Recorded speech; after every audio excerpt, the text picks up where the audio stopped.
ಮೇಡಮ್ಗೆ ಅವ್ರಿಗೆ actually cervical ಮತ್ತೆ lumbar spondylosis ಮತ್ತೆ ಲೆಫ್ಟ್ ಇವಿಯನ್ನು ಹೈಪೋಥೈರಾಯ್ಡಿಸಮ್ ಪ್ಲಸ್ ಟೈಪ್ 2 ಡಯಾಬಿಟಿಸ್ ಎಲ್ಲ ಇತ್ತು. ಇವಾಗ ಆಲ್ಮೋಸ್ಟ್ ಎಷ್ಟು ಪರ್ಸೆಂಟ್ ಕಡಿಮೆ ಆಗಿದೆ? 94% ಕಮ್ಮಿ ಆಗಿದೆ. 95%. ನಿಮ್ದು ಯಾವ ಊರು ನಿಮ್ಮ ಪರಿಚಯ? ಚಿತ್ರದುರ್ಗ ನಿಮ್ಮ ಹೆಸರು? ವಾಣಿ. ಏನ್ ಕೆಲಸ ಮಾಡ್ತೀರಾ?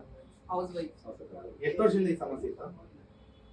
ಸರ್. ಅಂದ್ರೆ ಶೋಲ್ಡರ್ ಪೇನ್ ಬಂದ್ಬಿಟ್ಟು ಒಂದು 15 ಇಯರ್ಸ್ ಇಂದ ಇತ್ತು. ಅವಾಗ ಬರ್ತಿತ್ತು ಹೋಗ್ತಿತ್ತು. ಈ ಬೇರೆ ಸತಿ ಎಲ್ಲ? ಬಾಳಲ್ಲಿ ಸೊಂಟ ನೋವು ಕುತ್ತಿಗೆ ನೋವು ಎಲ್ಲ? ಅದು ಎಲ್ಲ ಈಗ ಸ್ವಲ್ಪ ಒಂದು 6 ಮಂತ್ ಕೆಳಗಿಂದ ಇತ್ತು. 6 ಮಂತ್ಸ್. ಸೊ ಇವಾಗ ಡಯಟ್ ಏನೇನ್ ಮಾಡ್ತಿದ್ದೀರಾ? ಡಯಟ್ ಕುಂಬಳಕಾಯಿ ಜ್ಯೂಸು, ಕೊಬ್ಬರಿ ಎಣ್ಣೆ ತಗೊಳ್ತೀವಿ, ಕೊತ್ತಂಬರಿ ಜ್ಯೂಸು, 1 ಮೀಲ್ ಫುಡ್. ಹೌದಾ? ಹಿಂಗೆ ಅಂದ್ರೆ ಯಾವಾಗ? ಕೊಬ್ಬರಿ ಎಣ್ಣೆ 12:30 ಟೈಮಲ್ಲಿ ಒಂದ್ಸತಿ ಊಟ ಮಾಡ್ತೀವಿ ಅಷ್ಟೇ. ನೈಟ್ಗೆ ಅಂತ ಅಂತೀರಾ? ನೈಟಿಗೆ ಹುರುಳಿಕಾಳು ಬೇಯಿಸ್ಕೊಂಡು ತಗೊಳ್ತೀನಿ. ಇಲ್ಲ ಅಂದ್ರೆ dry fruit juice, coconut dry fruit. High protein ಅದು. ನಮ್ಮ ಪೇಷಂಟ್ಸ್ ಅದು ಇನ್ಮೇಲೆ ಹೇಳಕ್ ಸ್ಟಾರ್ಟ್ ಮಾಡ್ತಾರೆ ಹೈ ಪ್ರೋಟೀನ್ ಡಯಟ್. ನಿಮ್ಗೆ ಈಟ್ ಆಗೋದಲ್ಲ ಏನಾಗಲ್ಲ? ಇಲ್ಲ ಸರ್. ನೀಟಾಗಿ ಡೈಜೆಷನ್ ಆಗುತ್ತೆ. ಎಷ್ಟು ಒಂದು ಬಟ್ಲು ತಿಂತೀರಾ? ಒಂದು ಲೋಟ, ಒಂದು ಚಿಕ್ಕದ ಲೋಟ. ಚಿಕ್ಕ ಲೋಟ. ಓಕೆ. ಆಮೇಲೆ ಏನೇನೆಲ್ಲ ಬಿಟ್ಟಿದ್ದೀರಾ ಊಟದಲ್ಲಿ? ಆಯಿಲ್ ಫುಡ್ ಜಾಸ್ತಿ ತಗೊಂಡಿಲ್ಲ ಸರ್. ಸ್ವೀಟ್ ತಗೊಂಡಿಲ್ಲ. ಮುಂಚೆ ಏನೇನು ತಗೊಂತಾ ಇದ್ರಿ? ಕಾಫಿ ಟೀ ತಗೊಂತಾ ಇದ್ರಾ? ಕಾಫಿ ಟೀ ತಗೊಳ್ತಾ ಇದ್ದೀನಿ.